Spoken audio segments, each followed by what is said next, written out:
Time యూపీఎస్సీకి tuitions only in Tirumala IAS institute Chaitanyapuri. Call చేసి ఇప్పుడే జాయిన్ అవ్వండి.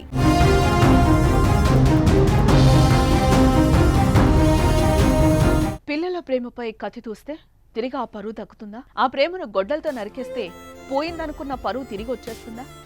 ఏమాత్రం రాదు కదా. మరి కన్నవారు కత్తులు ఎందుకు దూస్తున్నారు? తెలంగాణలో ఎందుకు ఈ పరువు హత్యలు? హత్యలతో వారు సాధిస్తున్నది ఏంటి? తాజాగా పెద్దపల్లిలో యువకుడి హత్య వెనుక ఏం జరిగింది అసలు?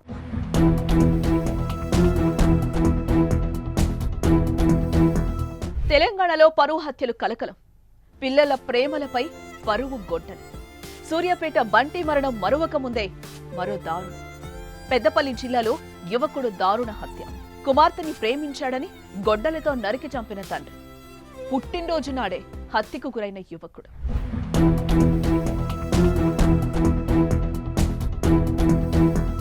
నల్గొండలో 5 ఏళ్ల కిందట ప్రణయ్ హత్య. ఇటీవల ఇబ్రహీంపట్నం సమీపంలో సొంత అన్న చేతిలోని చెల్లి హతం. గత నెలలో రక్తపు మడుగులలో మాల బంటి మరణం. వీరందరి హత్యలకు ఒక్కటే కారణం, అది ప్రేమ. ఎస్, కులాంతర ప్రేమలు వీరి ప్రాణాలు పోయేలా చేశారు. వీరు ప్రేమించిన యువతుల కుటుంబ సభ్యుల చేతిలో కిరాతకంగా చంపబడ్డారు. ఇప్పుడు వీరి సరసన చేరాడు పెద్దపల్లి జిల్లాకు చెందిన సాయి కుమార్. ఆ యువకుడిపై ప్రియురాలి తండ్రి గొడ్డలితో కిరాతకంగా సాయిని నరికి చంపేశారు.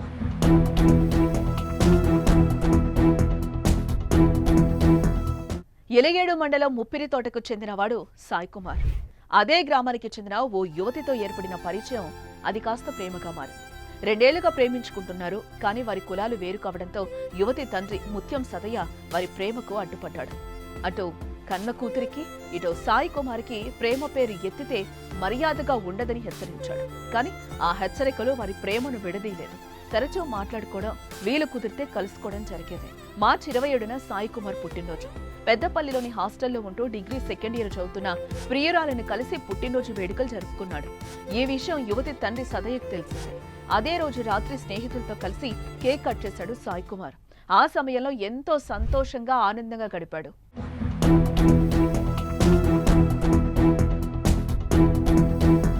అటు పుట్టినరోజు కావడంతో సాయి ఆనందంగా ఉండగా, ఇటు యువతి తండ్రి కోపంతో రగిలిపోయాడు.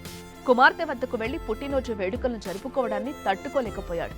ఎలాగైనా చంపేయాలని భావించి రాత్రి 10 గంటల సమయంలో గొడ్డలి పట్టుకుని బయలుదేరెళ్లాడు. స్నేహితులతో కలిసి ఉన్న సాయి కుమార్ పై ఒక్కసారిగా దాడి చేశాడు. తనను చంపొద్దని వేడుకున్నా వినలేదు. సుమారు 200 మీటర్లు వెంటాడి సాయి కుమార్ను హతమార్చాడు. అనంతరం అక్కడి నుంచి వెళ్లిపోయాడు. వెంటనే సాయి కుమార్ను ఆసుపత్రికి తీసుకెళ్లి చికిత్స అందించినా ప్రాణం దక్కలేదు.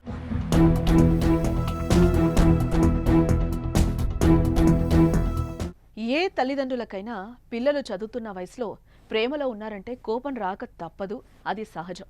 అందులోని కులం కాని వాడిని ప్రేమించారంటే తమ పరువు మర్యాదకు భంగం కలుగుతుందని భయపడతారు. ఆ క్రమంలోనే క్షణికావేశంలో ఇలాంటి నిర్ణయాలు తీసుకుంటున్నారు. కానీ ఏం లాభం? ఆ క్షణం వచ్చిన కోపం చల్లారుతుందేమో కానీ ఆ తర్వాత వచ్చే పరిస్థితులు అత్యంత భయంకరంగా ఉంటాయి. హత్యతో పోయిన పరువు మరింత పోతుంది కదా.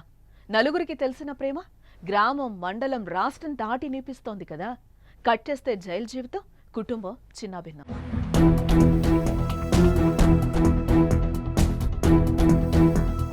నల్గొండలోని ప్రణయ్ హత్యలో ఏం జరిగిందో చూశాం కదా. కుమార్తెను ప్రేమించి పెళ్లి చేసుకున్న వ్యక్తిని చంపించిన మారుతీరావు కొన్నాళ్లకు ఆత్మహత్య చేసుకోవాల్సిన దుస్థితి. హత్య చేసిన వారికి జీవిత ఖైదు. పరువు కోసం పాకులాడి జీవితాలే పోయాయి. కానీ చాలా మందిలో మార్పు అయితే అస్సలు రావడం లేదు. చంపడమే న్యాయం అనుకుంటున్నారు. కానీ వారి చేతులతోనే వారి పిల్లలకు అన్యాయం చేస్తున్నామని మాత్రం ఆలోచించలేకపోతున్నారు. తల్లిదండ్రుల ఆలోచన ధోరణి మారితేనే ఇలాంటి దారుణాలు ఆగుతాయి. అదేవిధంగా పిల్లలు కూడా చదువుకునే సమయంలో ప్రేమించడంపై ఆలోచించాలి. తర్వాత ఎదురయ్యే పరిస్థితులపై అవగాహన ఉండాలి. ప్రేమను నిరాకరిస్తే చనిపోవడం కూడా కరెక్ట్ కాదు. మరి పరువు హత్యలపై మీ అభిప్రాయాన్ని కామెంట్ చేయండి.